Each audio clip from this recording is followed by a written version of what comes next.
నమస్తే, welcome to social post. నేను మీ మాధురి. రోజు మనతో పాటు ఉన్నారు గట్టిపల్లి సురేష్ బాబు గారు, ఐకాన్ ఆస్ట్రాలజర్. నమస్తే గురుజీ. జై శ్రీమన్నారాయణ. గురుజీ, అశోక్ ఖరత్ నాసిక్ దగ్గర అమ్మాయిలని ట్రాప్ చేస్తూ నేను శివరూపాన్ని అని చెప్పి నాతో సంభోగిస్తే మీకు పాప కర్మలన్నీ పోయి మీరు పుణ్యాత్ములు అవుతారని సెవెరల్ టైం రేప్స్ అటెంప్ట్ చేయటం కానీ, లొంగ తీసుకోవటం కానీ ఇలాంటివన్నీ చేసి నిజంగా ఒక దైవత్వం ఉన్న పర్సనే అనుకుందాం. ఇట్లా చేస్తే నిజంగానే ఆయన పాయింట్ ఆఫ్ వ్యూలోనే ఆలోచిద్దాం, పవిత్రత అనేది చేకూరుతుందా? ఇక్కడ మనం చూసుకున్నట్టయితే కనుక మనము ఎప్పుడు కూడా ఒకటి గమనించుకోవాల్సిన విషయం ఏంటంటే, ఎప్పుడైతే వైరల్ అవుతుందో, ఎప్పుడైతే విషయాలు బయటకు వస్తాయో ఆ వ్యక్తి పరంగా బయటకు వస్తాయి. లేకపోతే ఇప్పుడు ఆ విషయం రాలేదనుకోండి, మాధ్యమం ద్వారానో లేకపోతే మాధ్యమాల ద్వారానో లేకపోతే ఇంకోరి ద్వారానో కావాలని చెప్పి ఇరికించడం ఏదో ఒకటి ఉంటుంది. కానీ ఆ వ్యక్తి బయటికి రావడం అనేది తెలిసిన తర్వాతనే ఎలా ఉంది వ్యవస్థ అనేది మనకు తెలుస్తూ ఉంటది. ఈ విషయాన్ని నేను గత 12 సంవత్సరాలుగా నేను వెల్లడి చేసి గత 12 సంవత్సరాలుగా నేను ప్రభుత్వాలకు కూడా హెచ్చరికిస్తూనే వస్తున్నా. పట్టించుకునే నాదుడు లేడు. ఎంతో మంది ఆడపిల్లలు బలైనటువంటి వ్యవస్థలు ఉన్నాయి మన భారతదేశంలో కాదు, విదేశాల్లో కూడా కనిపిస్తా ఉన్నాయి. ఈ రోజు మనకి అశోక్ ఏం పేరు అశోక్ ఖరత్ గారు ఎవరైతే ఉన్నారో, గారంటం కూడా తప్పు, మనకు ప్రమాదకరం.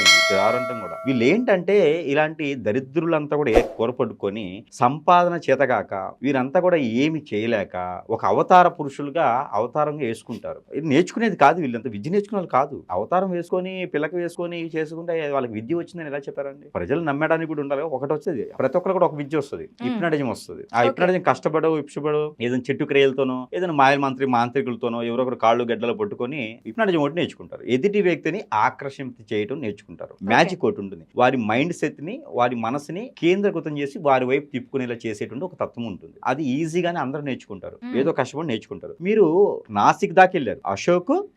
అశోక్ ఖరత్ అంటే లంబాడీస్. అశోక్ ఖరత్ అంటే లంబాడీస్, నాయక్స్ వాళ్ళు. అంటే మన వాళ్ళు లంబాడీస్ అందరూ చేస్తారని కాదు. ఇక్కడ మనకి మన పరిసర ప్రాంతాల్లోని ఎంత మంది గురువులు ఉన్నారండి? మీరు అక్కడ దాకా వెళ్ళారు. అసలు గురు వ్యవస్థ ఎలా ఉంటుంది ఈ రోజున? ఇప్పుడు మొన్న బీహార్ లో ఒక మాంత్రికుడు అనే వాళ్ళని ఇంకేమంటాం, మాంత్రికుడు బెంగళూరులో ఉన్నటువంటి ఒక ఐటీ ఎంప్లాయ్ మాధ్యమం ద్వారా ఈ షార్ట్స్ వీటిలో చూస్తారు కదా, 3 రోజుల్లో మీ లవర్ ని మీ దగ్గర తీసుకొస్తా కాంటాక్ట్ అనగానే, ఈ సరే మా లవర్ మాట్లాడలేదు తీసుకొస్తారు కదా అని చెప్పేసి అని ఆమె అభ్యర్థి మీద ఇష్టంతో ఫోన్ చేసి, గురువు గారు మరి నా పరిస్థితి ఎలా ఉంది అంటే, నేను చేసేస్తా. ఏం చేశాడంటే ఆమె రిప్రజెంట్ చేశాడు. మొబైల్లోనే ఆమె రిప్రజెంట్ చేసేసి, నువ్వు నా దగ్గరికి వచ్చేసేయి, నేను నీకు మీ హస్బెండ్ ని కల్పిస్తాను అని. ప్రజలు గ్రహించుకోవాల్సిన విషయం ఒకటి ఉంది, గమనించుకోవాల్సిన విషయం ఒకటి ఉంది. మనకి ఏదైనా సమస్య వచ్చినప్పుడు గురువు దగ్గరికి వెళ్తే, ఈ రోజు ఉన్నటువంటి గురు వ్యవస్థ ఎలా ఉంది అంటే, ఆ గురువులు సమయాన్ని ఆ పని చేయట్లేదు. పని చేస్తే వారు అంతటితో వెళ్ళిపోతుంది కదా. కాబట్టి వీరిని ఇప్పుడు ఏం చేస్తున్నారు, ఆడవారిని అయితే ఆడవారిని లొంగపోల్చుకుంటున్నారు. ఇలా చేస్తేనే మీ భర్త వస్తాడు, ఇలా చేస్తేనే మీ లవర్ వస్తాడు, ఇలా చేస్తేనే నీ పని అవుతుంది అని లొంగ తీసుకుంటున్నారు. ఎంతమంది స్త్రీలు బలైపోతున్నారు? నా దగ్గర 12,000 మంది స్త్రీలు ఆ కేసెస్ ఉన్నాయి. ఇలా బలైన వాళ్ళు, వేరే గురువుల దగ్గర బలైన వాళ్ళు. అలానే ఏదో కాన్షియస్ లోకి వచ్చేస్తున్నారు. డబ్బులు ఉండవు, ఏమి ఉండదు. ఇంక వాళ్ళకి మనిషి శవంగా ఉంటారు అంతే. ఉన్న శవమే, మనిషి కింద లెక్క కాదు. వాళ్ళు అన్ని కోల్పోతారు. ఆస్తులు, పిల్లలు, పెద్దలు, అన్నలు, తమ్ముళ్ళు, బావలు, అలానే భర్తలు, అన్ని రకాల కోల్పోతారు. మగవాడు ఒక గురువు దగ్గరికి వెళ్తే డబ్బును గుంజేస్తారు, బ్యాక్ మెయిల్ చేస్తాడు. స్త్రీ వెళ్తే బ్యాక్ మెయిల్ చేస్తే, నువ్వు పంపించిన ఫొటోస్ ఉన్నాయి నేను వైరల్ చేస్తానని చెప్పి బ్యాక్ మెయిల్ చేసి ఎంతో మంది గురువులు లక్షల రూపాయలు గుంజి వాళ్ళని చివరికి వాళ్ళే సూసైడ్ చేసుకునే స్థాయికి వెళ్ళిపోయినటువంటి గురు వ్యవస్థ ఉన్నది మన భారతదేశంలో. నాసిక్ లో జరిగింది చాలా చిన్న విషయం నేను అనుకుంటున్నాను. జరిగినటువంటి మన కళ్ళకి కట్టినట్టుగా నాసిక్ లో జరిగింది. ఎవరైతే అశోక్ గారు చేసినటువంటి విషయం చాలా చిన్నది. మన భారతదేశంలో చాలా మంది ఈ రోజు కొన్ని వేల కోట్ల రూపాయలు తన సీటు కింద పెట్టుకొని ఎన్నో అరాచకాలు నడిపేటువంటి గురువులు నాకు చాలా మంది తెలుసు. మన హైదరాబాద్ లో తెలుసు, మన బెంగళూరులో తెలుసు, కోయంబత్తూరులో తెలుసు. చాలా మంది సెలబ్రిటీలు సైతం 300 కోట్లు 400 కోట్ల రూపాయలు ఇచ్చినటువంటి ఇది కూడా ఉన్నది. విప్నాడేం జరిగింది. మనము కొన్ని పండగల దినాన దేవుణ్ణి మర్చిపోయి ఆడి దగ్గరికి వెళ్ళి ఎగురుతూ ఉంటాం. అలానే నా నడుముకి వెంట్రుకలు తాడు కట్టుకొని కిరీటాలు పెట్టుకొని వీళ్ళు ఎంతమంది చేశారు నాకు తెలుసు. విగ్రహాలు పెట్టుకొని మరి ఉంగరాలు 11 పెడతాడు. 10 ఏళ్ళు ఉంటే 11 ఉంగరాలు పెడతాడు వాళ్ళ దగ్గరికి.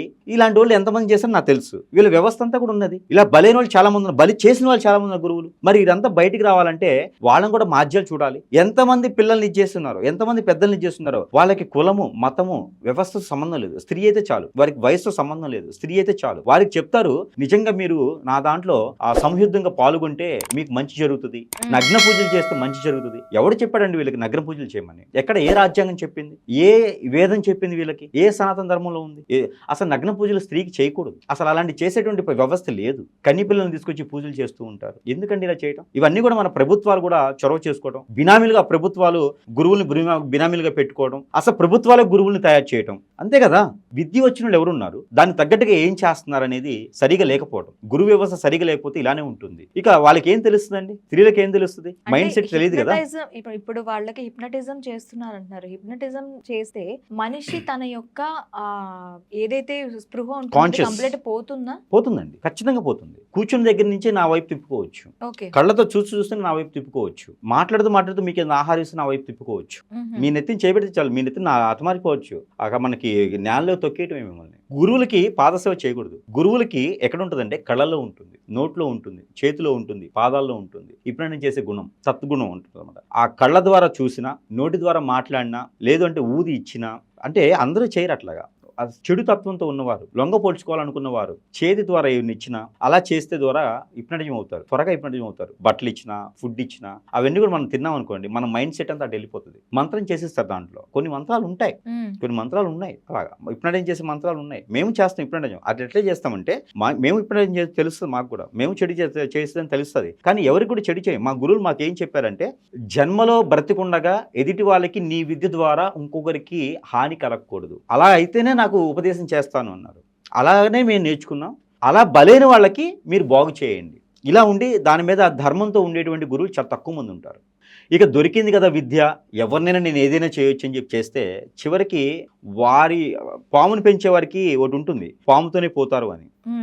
అలానే కసాయవాడికి కత్తితోనే నడుక్కుని పోతాడు. అదనే వీరికి కూడా ఏంటంటే ఆ మంత్రాల ద్వారా వారికి కట్లు పడతాయి. వారికి ఉన్నటువంటి విద్య నేర్చుకున్న తర్వాత కొన్ని శక్తులు వస్తాయి. పరిలు, జిన్నులు, ఆత్మలు కొన్ని ఏర్పడతాయి అనమాట. ఇలాంటి నేర్చుకున్నప్పుడు ఆ ధూమం అవుతుంటే మొత్తం పొగతో ఏర్పడతా ఉంటుంది, రూపం అవుతుంటే రూపం లేకుండా కనిపిస్తుంది, వెలుగులా కనిపిస్తూ ఉంటుంది. అలాంటి శక్తులు మనకు కనిపిస్తూ ఉంటాయి. ఆ శక్తులు వీళ్ళని మింగేస్తాయి. తర్వాత వాళ్ళకి అర్థం కావట్లేదు, అలవాటు అయినాయి అనుకోండి. ఈ రోజు మనుషులు అవుతారు, రేపొద్దున గేదెలు అవుతాయి, ఇంకోటి అవుతాయి, ఎవరిని వదలరు అనమాట వీళ్ళు. కానీ గురు వ్యవస్థని మార్చాలి, ప్రభుత్వాలు కూడా చొరవ చేసుకోవాలి. ఇది చాప కింద నీరులాగా ఎంతో పరిగణన తీసుకోవాల్సిన విషయం ఉంది. ఇందులో చాలా మంది స్త్రీలే కదండి, పురుషులు కూడా బలైతూ ఉన్నారు. ఈ రోజున అశోక్ గారు బయటకు వచ్చారు కాబట్టి మనం మాట్లాడుకుంటున్నాం.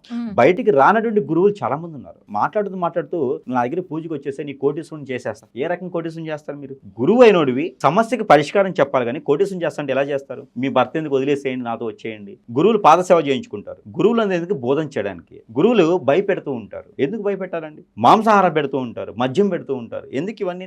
అవసరం ఏముంది? ఇప్పుడు అదేమంటే నేను నిజాయితీ పరుని. ఎక్కడుంది నీ నిజాయితీ? 10 మంది నాశనం చేయడంలోనా, బాగు చేయడంలోనా? ఎక్కడ ఉంది నిజాయితీ? ఎక్కడ ఉంది? గురు వ్యవస్థ అంటే ఒక పద్ధతి ఉండాలి, ఒక విధానం ఉండాలి, ఒక ఏదైనా సరే సనాతన ధర్మంలో కొన్ని నియమాలు ఉన్నాయి, వాల్యూస్ ఉన్నాయి. ఇవన్నీ కూడా పాటించకపోతే ఇలాంటి వ్యవస్థలో ఉన్నటువంటి స్త్రీలు కావచ్చు, పురుషులు కావచ్చు, అమాయకమైనటువంటి ప్రజలు బలైతూ ఉన్నారు. అందరూ అనుకుంటారు రాజకీయ నాయకులు చేసేటువంటి పదవులతోనో, పార్టీలతోనో, వాళ్ళు చేసేటువంటి పథకాలతోనో పాడవుతున్నారు అనుకుంటారు. కాదు. గురు వ్యవస్థ నుంచి కూడా డ్రగ్స్ కన్నా కూడా ప్రమాదకరంగా మారారు వీరు. కానీ చాలా జాగ్రత్తగా ఉండాలి. గురువు దగ్గరికి వెళ్ళేటప్పుడు ఒకరిగా కాకుండా 2-3గా వెళ్ళండి. అనవసరంగా పని కాకుండా గురువుల దగ్గరికి ఫోన్ చేసేప్పుడైనా ఆచి చూచి చేయండి. అత్యవసరంగా ఉంటేనే చేయండి. ఊరికనే గురువుల దగ్గరికి మాత్రం ఖచ్చితంగా నాశనం అయిపోతారు. థాంక్యూ గురూజీ.